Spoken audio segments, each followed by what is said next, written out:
following program is a PBS Wisconsin original production.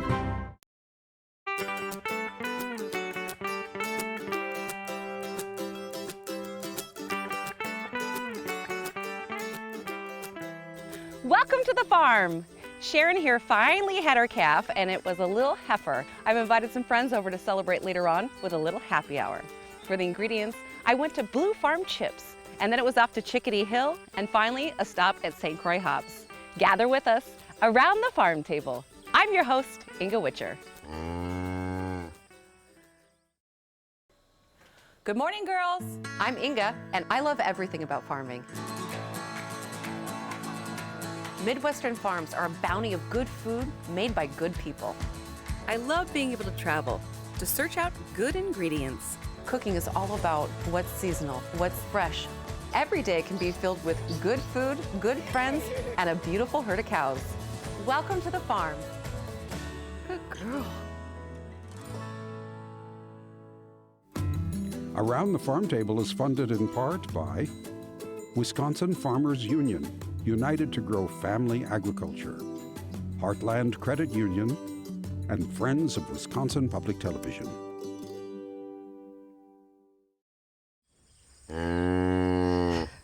I like to, when my cows get to calve on pasture, I really believe that sunlight is nature's disinfectant. So when the sun is hitting the ground, it's taking care of any germs, and it's a nice, easy place for the cows to calve.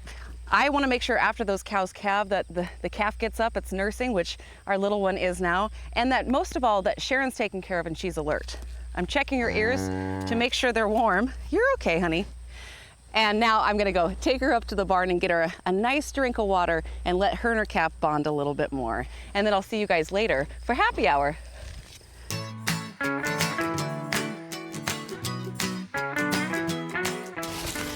I'm here in Janesville at Blue Farm, where Randy's growing some very special corn for his tortilla chips. Let's go say hello. Hey, Randy. Oh, hi, Inga. Good to see you. How are you? Good. Good to see you, too. Boy, I came down here to find out about your tortilla chips, but now I want to know about this barn. It's gorgeous. Well, thank you. If you'd like to see the inside, I can show it to you. I would, thank you. Let's check it out. Yeah.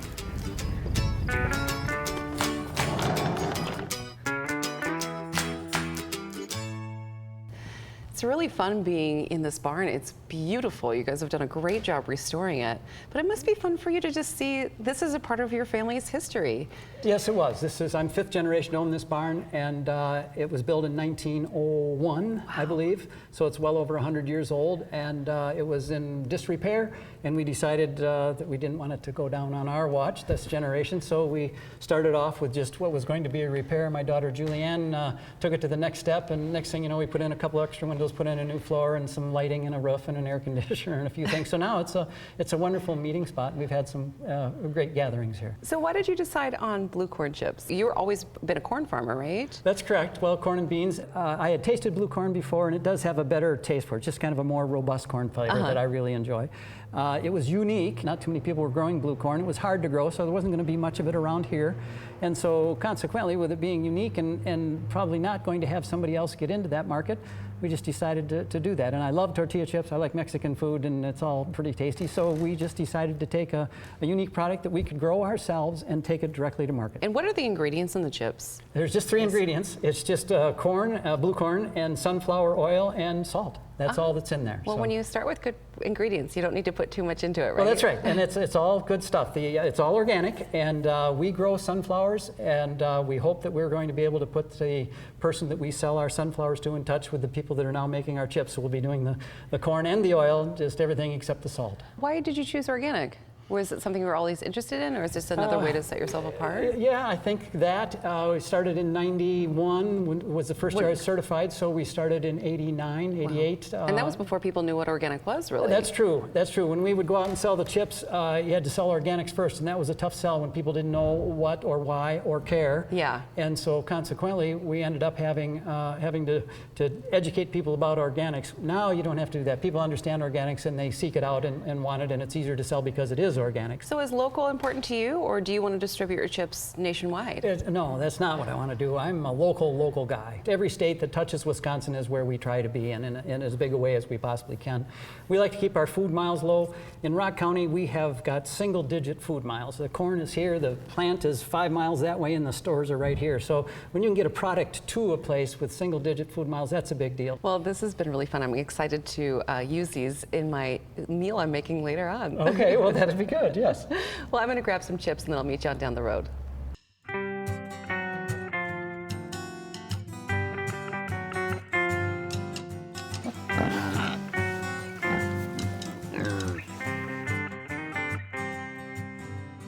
I'm here in Spooner at Chickadee Hill Farms. Sherry retired from the Air Force and now she's raising hogs. Let's go say hi.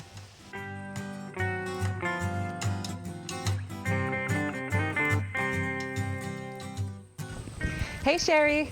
Hi, Inga. Nice to see you. Nice to see you. Welcome to Chickadee Hills. Thank you. I'm excited to come here. I know you've been farming here for a few years. Yeah.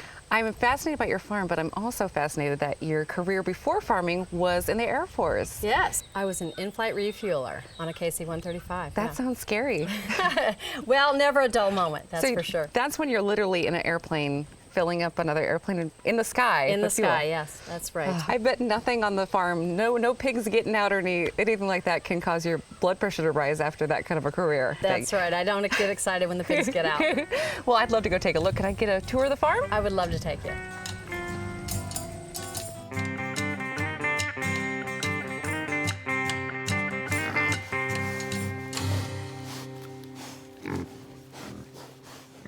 Well, I just want to thank you again for taking the time to show me this beautiful farm. How did you become a farmer?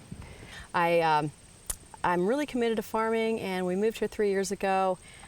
When we moved here, it was just a hayfield, so we've worked a lot. You've done a lot in 3 years. We've done a lot in 3 years, yeah. The house is new, the barn's new, all the fencing, so we're always doing fencing, always seeding something. We did switch to no herbicides, pesticides, or synthetic fertilizers as soon as we got the property. So I like to think that my soil's improving. We planted 50 apple trees for the pigs. I just recently planted mulberries, which is to feed chickens, and then the eggs are to feed the pigs. Yeah, we're just constantly trying to improve the land and the soil microbiology here. I think it's really important to the immune system for all my animals to do that. And I love seeing the diversity of the animals, the chickens, the ducks, the guineas. It's nice to have a diverse ecosystem on your farm, isn't it? It really is. We kind of need a manure spreader, but I think that my guineas might be doing that for me. I like to think that they are. They're in the hayfield all the time. It does seem to all kind of work together. Did you always know you wanted to really focus on hogs, or was that just came naturally? Well, no, I don't think we wanted to focus on hogs. My first animal was a horse. I do love my horse. And I've always had chickens. The hog is so versatile, though. It's so versatile. And I know that I can raise a lot of things on this property that a hog can eat. For example? Well, what are you raising? The first season that we lived here, we planted 50 apple trees. They're not mature yet, but we do go to our friend's house and pick not a few apple trees, but a lot of apples. Pigs love apples. They love apples. Also, there's a farm near here. After Halloween, they grow pumpkins. So after Halloween, we go and get pumpkins by the tons and tons. Hazelnuts we bring in for the pigs. We've also planted some plants here. We have some very nice mature ones on the farm, but we also planted some new ones. And we rotate them under the oak trees for acorns in the fall. I suppose that helps the meat be so delicious and so different than, say, just a regular pork steak that you get at the grocery store. It's not even close to a pork chop from the grocery store. And I do believe that feeding them influences the taste. I think the Mangalitsa is pretty tasty, almost whatever you do to it. But I think that we improve the flavor here by the way that we feed it. Where are they from? They're from Hungary. Oh, okay. They're like a national treasure in Hungary. They really they have Mangalitsa festivals. Wow. Yeah, it's a really important pig in Hungary. And they do okay here in the Midwest. They're wonderful for this environment. That is one of the main reasons that we chose them. You know, it's really, really cold winters here, and I didn't want to have to fight my environment any more than necessary. So they have that nice big fat cap on them, and they have an undercoat, and they have a top woolly coat, and they really do exceptionally well in the winter. They don't love the summer, so we have nice big wallows for them and a lot of water, but they really do exceptionally well in the winter. That's one thing people will often say, that pigs are dirty, but they're really not. They're just wallowing so they can get cooled off. Yes, that's absolutely right. They cool by evaporative cooling, so the mud stays on their body longer than just plain water. So if they have mud on there, it takes some time for that to dry out, and as soon as it's not cooling them anymore, they go get back in the mud. I'm excited to see your grazing here. I love grazing. That's why one of the reasons why I wanted to become a dairy farmer is to graze the animals. And what you're planting in your pastures, it looks beautiful out there. What exactly are you planting out here? Well, we do a huge polyculture. When I plant, it's at least 12 different seeds, but oftentimes it's much more than that. For instance, I use a brassica blend that's got almost that many seeds in it alone. I always plant as many legumes as will germinate in this temperature. They all love red clover, so I'm heavy on the red clover, but I usually do sunflower, which they like a lot. Interesting. Yes, hairy vetch, usually some timothy, a lot of grasses as well. Orchard grass they love. Sometimes some corn. They like a nice young corn plant, but it's really a wide variety of things that we plant here. That's really exciting. Well, I'm going to help Sherry take the pigs out to some new pasture, and then I'll see you on down the road.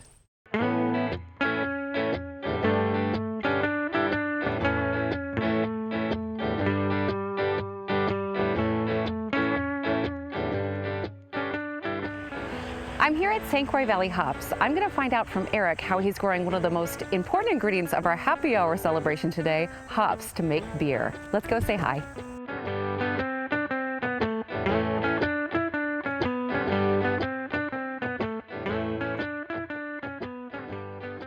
Eric, thank you so much for having me out into your hops field. I think they're so beautiful, Yeah, well, seeing them thank you for growing like coming. this.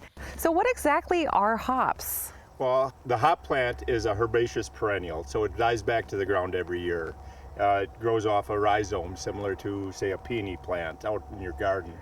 But it's growing for the flower, which is the cone, which you can see here, and that is what's actually used in making beer. Are there different varieties that have a different flavor? Well, there's probably hundreds of varieties of hops. Probably two main veins of hops. There's American lineage, which would be your citrus flavors, or European varieties, which would be peppery, more earthy. Were hops something that has always been grown in Wisconsin? They've been, yeah, as soon as immigrants started showing up, hops would have been grown if they were brewing beer. It seems to me like there's a lot of breweries popping up Yep. here in Wisconsin. With the last kind of influx of brewing, we have seen a need for local hops and interest in what local product can do to a local beer. So that, coupled with education on the horticultural side, we can handle the disease pressures. We know what's going on with the plant, which we didn't know 100 years ago. So yeah, we're able to grow the crop here in Wisconsin again. Is this something, so how does it grow? Because it looks like it takes a lot of effort to get from the ground. Yeah. How high is it? So I'm on a 16-foot trellis. Wow. Usually commercially it's 16 to maybe 20 foot of trellis. They'll grow taller, up to 30 feet a year. Wow. And you just cut them down in the fall and harvest so they're them? cut down in the fall at harvest. All the hops are cut and taken to a machine to be picked, basically, picked and cleaned. You strip everything off the vine, and then the machine sorts out leaf material, stem material from the hop cone. And then it just grows back up the next spring. It starts in the spring. We start mid-April, pruning for a training date. Around mid-May, depending on variety, we train it to the string, and by mid-July, it's at the top of the wire. That's fast growing. Yeah. So it grows really fast. It hits the top of the wire, sends out side arms, and then from there it sets cone. So. Is this a good crop for somebody looking to diversify their farm, maybe to add some value to their land? You make it sound like it's easy to grow. It's very hard to grow, and it could be a good fit. It's very time consuming, especially in that spring training period and in the fall at harvest time. I've got 3 acres of hops we'll be harvesting this fall, and we'll work for a month straight harvesting those 3 acres. Wow. Yeah, it's very labor intensive, It's interesting. along with capital intensive. Yeah. Oh, well, for sure. Yeah. And how many years can you grow in the same spot? So theoretically up to 20 years, Oh, okay. probably, or longer if your plants are in good health. Realistically, hops are changing. Varieties, our brewers' interest and the public's interest is changing very quick right now. So realistically, you're probably 5 years, 6 years, depending on the variety. All right. There's some old standards that you'll keep growing, but a grower has to be ready and willing to change. I just think they're so beautiful to look at. I'd love to have some kind of growing up my barn. I use some actually in my wedding bouquet and different. I just think ornamentally they're just gorgeous. Well, our background is in the cut flower industry, so that's how we jumped into the market. We had wholesale florists looking for hop vines for wedding work. And actually right now, the garlands and long streams are something that is very hot in the industry, so hops just fall right in there. They can either be used for a garland, the whole vine, or just making boutonnieres or adding, just Sure. enough, plant material into a bouquet. Well, I'm looking forward to enjoying some of these hops down in Bobtown at the brewery there. So thank you for spending time with me. Well, enjoy yourself there.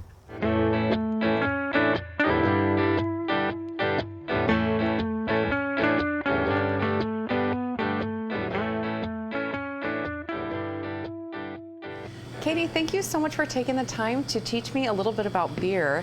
I like drinking beer, but I really don't know a whole lot about it. And you're the brewer here at Bobtown, so tell me a little bit about why you wanted to start brewing beer. I started brewing beer out of college because it was I liked good craft beer, and I wanted to be able to have maybe better access to it. I really fell in love with the process, though, almost as much as the end product. So that was kind of how it started. And then I've been a professional brewer here for about 3 years. Congratulations, that's exciting. Thanks. So I was just up learning about hops, and now I wanted to just kind of taste it. And these are all different colors. They're all going to taste a little bit different. All beer needs hops. If you didn't have hops in beer, and this is our lightest beer, probably our least hoppy beer, but there's Tastes still smooth. a little bit of hops in there to balance out the sweetness that the malts put in beer and create in beer. And you can kind of mix match the flavor depending on the amount of hops? Yep. So your lighter beers, they have just a little bit of hops, but you have those hoppy beers that people talk about. Like those an have IPA or something, right? Those have Okay. a lot more hops in That's it. like the one fancy beer name I know. Yeah, IPA. Yep. So when I was up at the hop farm, we were smelling the different hops. We were crushing them in our hands and just getting that aroma. And it was amazing how each was just a little bit different, and some had that citrusy flavor. Yep. Do you use a lot of different hops just to get the flavors that you want? Yep, I use probably I'd say about 10 or 15 different varieties of hops. Wow. So this beer that you just had, that has a hop that has a good amount, or a kind of a black tea character. So it doesn't necessarily even have to have that citrus. A lot of them do. The first beer you tried, I'm looking for more of a lemon character in that, just a subtle, some people will have a lighter beer and they'll put a lemon in it. I sort of wanted that effect without having to add that lemon. Right. And then of course our hoppier beers will have grapefruit peel, or some hops even maybe you get a little bit of blueberry or mango or papaya aroma to it, or flavor, if that's what you're looking for. How important it is for you to find local hops? For us, it's very important. We're a small enough brewery that we can really kind of use those boutique local hops. They're sort of a fresh ingredient and they have a shelf life, and I think it's important to me that I can get a ingredient that I add in my beer that's just Right up the road. right up the road, yeah. Interesting. So what's kind of the process when you're making the beer? It's the grain, it's the hops and Yep. water, basically. The grain, I steep the grain, crush and steep the grain in hot water for about an hour or so, and that creates that like sugar water basically, and it's colored at this point, so the different colors depends on the malts I use. And then during the boil process, where you're actually just sort of evaporating some of the water out of that liquid, that's when you add the hops at different times. So the first hop addition would be the bittering addition, and that's where you get the bitterness in your beer. And then later on in the boil, towards the end, when you turn off that heat, you get more of the aroma. So how long will these stay in, what is it called? The Fermenter? fermenter, yeah. From the time I crush the grains until they're on tap. It's about 3 weeks, so I usually have them in the fermenter 10 to 14 days. Well, thank you so much for the Yeah. opportunity to Yeah. learn so much. And Yeah. congratulations Thank on you. some great beer. Cheers.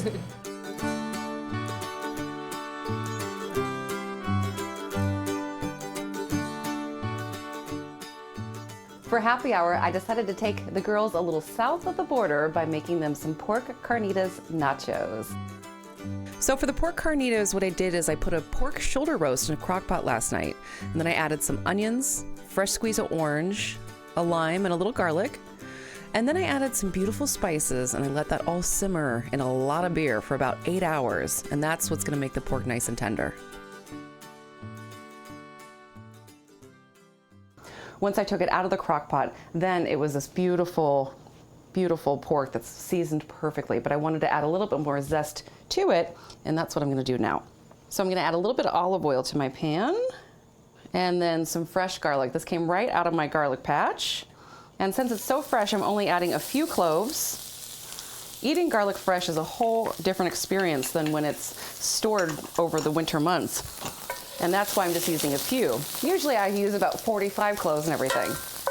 Get that beautiful garlic smell going. And now I'm just gonna put the pork carnitas right inside. Here.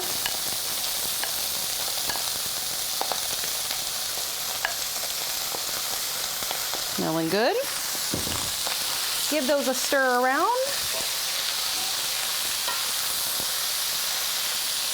And then I'm gonna use a little bit of chili seasoning. If you'd like, you can use taco seasoning or your own personal seasoning, works fine too.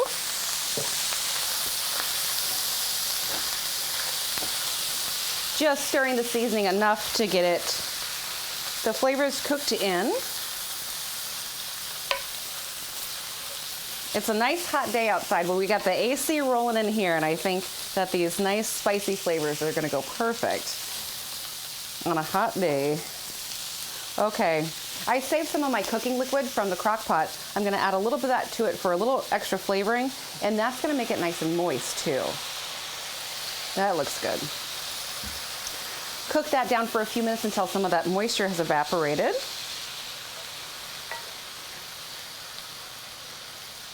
It's smelling delicious inside this kitchen. And then I'm just gonna add a fresh squeeze of lime for some brightness. And now I can assemble my nachos. So when I'm building the nachos, I like to build them in lots of layers because the best part is just a lot of cheese. And I love it that we're using these beautiful blue corn chips because it's visually pleasing and it's exciting. And they're coming from right here in Wisconsin, along with the pork. Ooh, I'm gonna use my tongs so I don't burn my fingers. So I'm gonna sprinkle a little bit of the carnitas here. The ladies that are coming out today are all somehow related to the food industry. So we have another farmer coming out. We have some ladies who have a food space, a community kitchen that they have people come cook at. And we have a chef and a wonderful artist.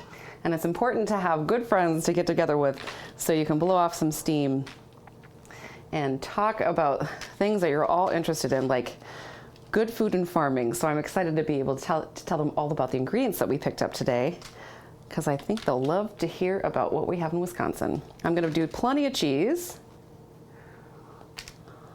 Lots of cheese on top of that. And then more chips. I'm kind of tired of eating dainty little foods. I need something really greasy and really delicious to serve today to my friends. Put some more blue chips here. And some more of the pork carnitas. I think this is a fun way to use up the pork shoulder roast too. I've just been mostly crock potting them with some apples and different sort of fall flavors, but this is a fun summer recipe, or you could have it in the fall as well. I suppose it'd be great when you're sitting in front of the football game having some pork carnitas with some delicious blue corn chips and nachos. Load these up. And have plenty of napkins on hand because it's gonna get messy. Dun, dun, dun, dun, dun, dun, dun. And you can add anything. We grew up vegetarian, so we never got to have loads of meat on our nachos. It was just black beans or tofu or something. So use whatever you have available and whatever style of eating you have. Now I've got freezers full of meat that I raise here on the farm, so I'm always trying to figure out different ways to use that up, which is a good problem to have. My parents won't come over for dinner because they're still vegetarian, but that's all right. And then I'm just gonna load that up with more cheese. And I just have a blend of cheese here, just some Monterey Jack and some beautiful cheddar. And that's how easy making nachos is. I love cooking crock pots too, because then it's so easy to do the dishes. I can throw everything in the crock pot before I go out and milk cows, and everybody's happy. It's a win-win-win-win-win. I'm gonna put these in the oven, and then when we get to the table, we'll fill them up with all of our favorite nacho fixins.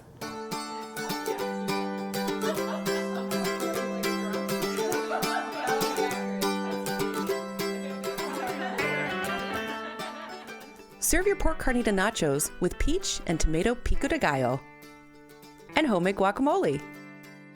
Bacon-wrapped jalapeno poppers are delicious on the side. Watermelon with a spritz of lime is so refreshing. Fresh tomato juice, beer, and some south of the border spices gives this michelada a perfect kick. Well, I hope this has inspired you to have a little happy hour on your farm, and I hope you'll gather with us next time around the farm table. I'm your host, Inga Witcher. Thanks for coming, ladies. Cheers. Cheers.